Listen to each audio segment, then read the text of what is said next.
Her alarm goes off and she gets up to watch the morning news. Doesn't work no more but tells a lot of stories about her youth. Drinks more lately, ain't got pills in many different colors too. Morning light is showing, she moves the chair to look out at her view. But her shop was built right across the street, and it stands where the sunrise used to be. In the afternoons on the couch to read, goes through old pictures and memories. Our heroes have been forgotten, our heroes so brave and bold. Our heroes have been forgotten, our heroes so they got old. Our heroes have been forgotten, our heroes so brave and bold. Our heroes have been forgotten, our heroes so they got old. Our heroes so they got old. Our heroes so they got old.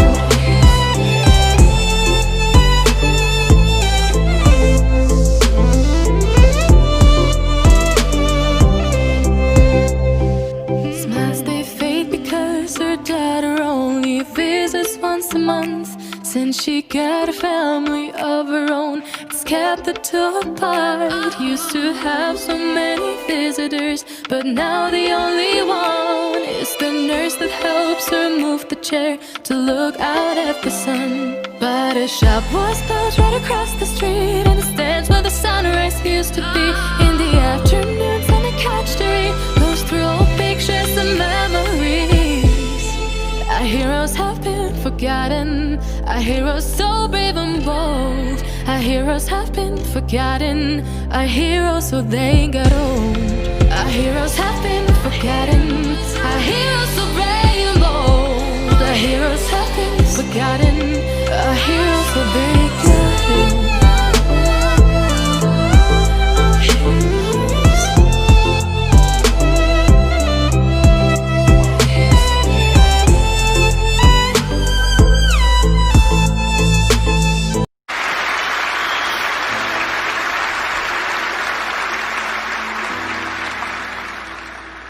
Okay. For my soulmate.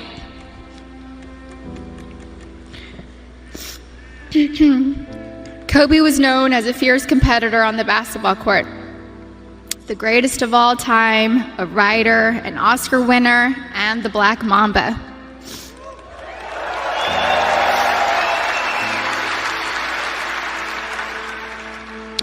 But to me, he was Kobe, my boo-boo, my baby, my papi chulo. I was his Bibi, his Principesa, his Reina, his Queen Mamba, and his Visky, Maniski, Fabuliski. I couldn't see him as a celebrity, nor just an incredible basketball player.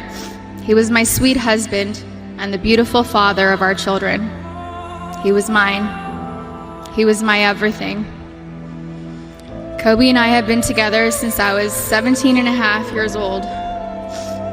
I was his first girlfriend, his first love, his wife, his best friend, his confidant, and his protector. He was the most amazing husband. Kobe loved me more than I could ever express or put into words. He was the early bird, and I was the night owl. I was fire and he was ice, and vice versa at times. We balanced each other out. He would do anything for me. I have no idea how I deserved a man that loved and wanted me more than Kobe. He was charismatic, a gentleman. He was loving, adoring, and romantic. He was truly the romantic one in our relationship, and looked forward to Valentine's Day and our anniversaries every year. He planned special anniversary trips and a special traditional gift for every year of our marriage. He even handmade my most treasured gifts. He just thought outside the box and was so thoughtful, even while working hard to be the best athlete. He gifted me the actual notebook and the blue dress Rachel McAdams wore in the Notebook movie. When I asked him why he chose the blue dress, he said it was because it's a scene when Allie comes back to Noah. We had hoped to grow old together like the movie. We really had an amazing love story. We loved each other with our whole beings, two perfectly imperfect people, making a beautiful family and raising our sweet and amazing girls. A couple weeks before they passed, Kobe sent me a sweet text and mentioned how he wanted to spend time together. Just the two of us, without our kids, because I'm his best friend first. We never got the chance to do it. We were busy taking care of our girls and just doing our regular, everyday responsibilities. But I'm thankful I have that recent text. It means so much to me.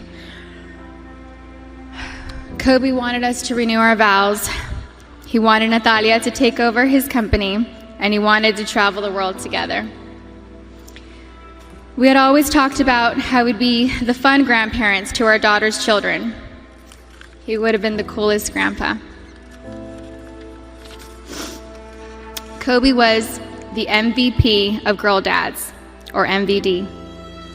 He never left the toilet seat up. He always told the girls how beautiful and smart they are. He taught them how to be brave and how to keep pushing forward when things get tough. And when Kobe retired from the NBA, he took over dropping off and picking up our girls from school, since I was at home pregnant with Bianca and just recently home nursing Capri.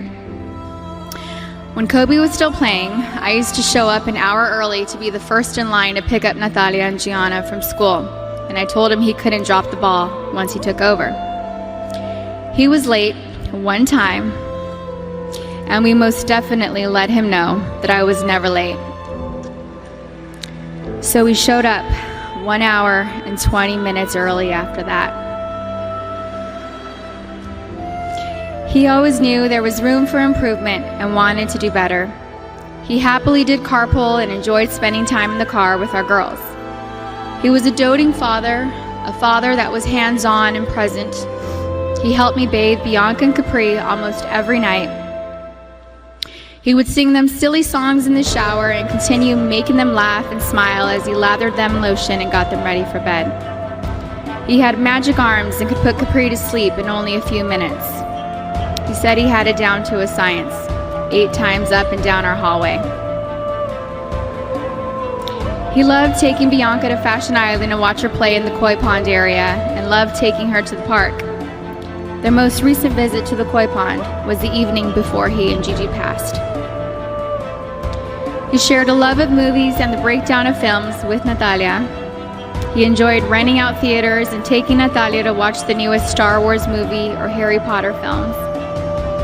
And they would have movie marathons, and he enjoyed every second of it. He loved your typical tearjerkers too. He liked watching Stepmom, Steel Magnolias, and Little Women. He had a tender heart. Kobe somehow knew where I was at all times, specifically when I was late to his games. He would worry about me if I wasn't in my seat at the start of each game, and would ask security where I was at the first timeout of the first quarter. And my smart ass would tell him that he wasn't going to drop 81 points within the first 10 minutes of the game.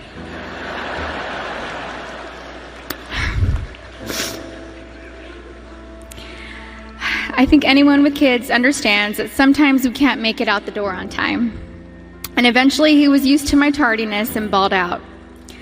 The fact that he could play on an intense professional level and still be concerned by making sure we made it to the game safely was just another example of how family came first to him.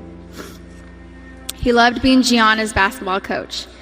He told me he wished he would have convinced Natalia to play basketball so that they could have spent even more time together. But he also wanted her to pursue her own passion. He watched Natalia play in a volleyball tournament on her birthday, on January 19th, and he noticed how she's a very intelligent player. He was convinced she would have made a great point guard with her vision of the court. And he told me that he wanted Bianca and Capri to take up basketball when they get older so he could spend just as much time with them as he did with Gigi. And Kobe always told Bianca and Capri that they were going to grow up and play basketball and mix they ass up. Now they won't have their daddy and sister here to teach them, and that is truly a loss I do not understand. But I'm so thankful Kobe heard Coco say, Dada. He isn't going to be here to drop Bianca and Capri off at pre-K or kindergarten. He isn't going to be here to tell me to get a grip V when we have to leave the kindergarten classroom, or show up to our daughter's doctor's visits for my own moral support. He isn't going to be able to walk our girls down the aisle or spin me around on the dance floor while singing PYT to me. But I want my daughters to know and remember the amazing person, husband, and father he was. The kind of man that wanted to teach the future generations to be better and keep them from making his own mistakes. He always liked working and doing projects to improve kids' lives. He taught us all valuable lessons about life and sports through his MBA career, his books, his show Detail, and his Punies podcast series. And we're so thankful he left those lessons and stories behind for us.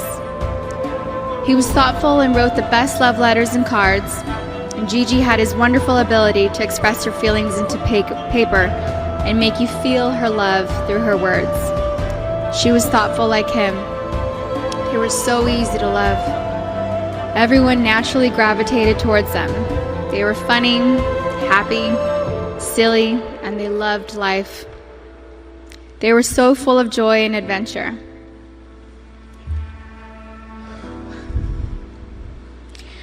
God knew they couldn't be on this earth without each other.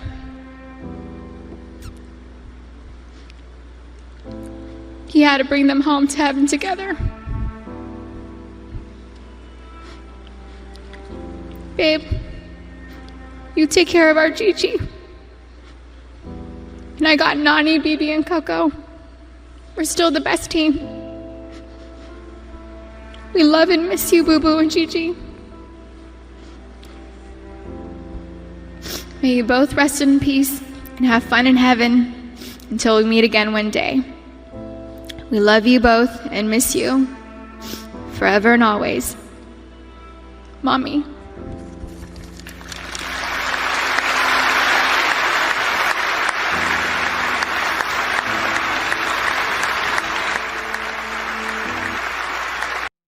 Her alarm goes off and she gets up to watch the morning news.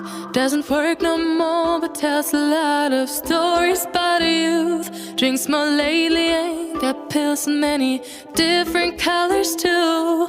Morning light is showing, she moves the chair to look out at her view. But her shop was built right across the street. It stands where the sunrise used to be. In the afternoons on the couch to read, goes through old pictures and memories. Our heroes have been forgotten. Our heroes so brave and bold. Our heroes have been forgotten. Our heroes so they got old. Our heroes have been forgotten.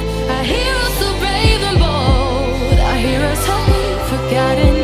Our heroes so they got old. Our heroes so they got old.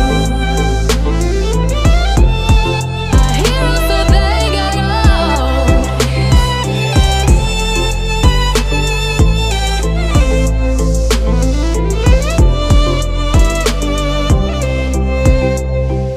Smiles they fade because her daughter only visits once a month. Since she got a family of her own, it's kept the two apart. Used to have so many visitors, but now the only one is the nurse that helps her move the chair to look out at the sun. But her shop was built right across the street, and it stands where the sunrise used to be.